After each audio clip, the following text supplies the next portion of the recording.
What do you do when the diagnosis comes? When life bends, cracks, and threatens to break you? Some faiths shatter, but real faith, unbreakable faith, rises in the rubble. For he is our God, and we are the people of his pasture, the flock under his care. Psalm 95, verse 7, NIV. Psalm 95 isn't just a call to worship, it's a call to trust, even when the path doesn't make sense. Verses 1 through 7 overflow with joy, praise, and awe. But the anchor? It's this truth. We belong to a shepherd who holds us, always. This ancient scripture reminds us that our identity is rooted in his ownership, his loving care. We are not adrift in a chaotic world. We are his. Think about what it means to be part of his pasture, his flock. It means provision, protection, and guidance. Even when the storms rage, even when the landscape changes dramatically, the shepherd remains constant. His hand is steady, his voice unwavering. This isn't just a comforting thought, it's a foundational truth for every spiritual seeker. Let's make it real. Dianne Dokko Kim was a vibrant ministry leader when her son was diagnosed with autism. Her world, as she knew it, cracked wide open. Her faith? It faced a brutal test, a profound questioning of everything she believed. This wasn't a theoretical challenge. It was deeply personal, touching the very core of her being as a mother and a woman of God. But instead of walking away from her faith, she walked deeper into it.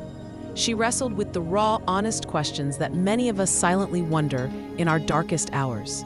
Her book, Unbroken Faith, captures these universal struggles with profound vulnerability and grace. She dared to ask the questions that echo in our own hearts when life feels overwhelming. She asked, God, how do I trust you when nothing makes sense? This isn't a question of doubt, but a cry for understanding in the face of the inexplicable. It's a plea for connection when logic fails. It acknowledges the pain while still reaching for the divine. She also asked, are you still good when life feels anything but? This is perhaps the most challenging question of all. When suffering is present, when dreams are deferred, when the path ahead is shrouded in uncertainty, it's natural to question God's character. Yet it is precisely in these moments that his goodness is most profoundly revealed, not always in the absence of pain, but in his presence within it. And the answer, as Dianne discovered, is found in the timeless truth of Psalm 95:7.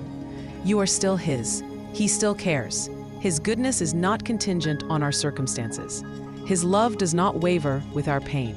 He is good, always, and his care for you is unwavering, even when your world feels like it's falling apart. This is the bedrock of unbreakable faith. Praise isn't just for the good days. It's a weapon in the hard ones.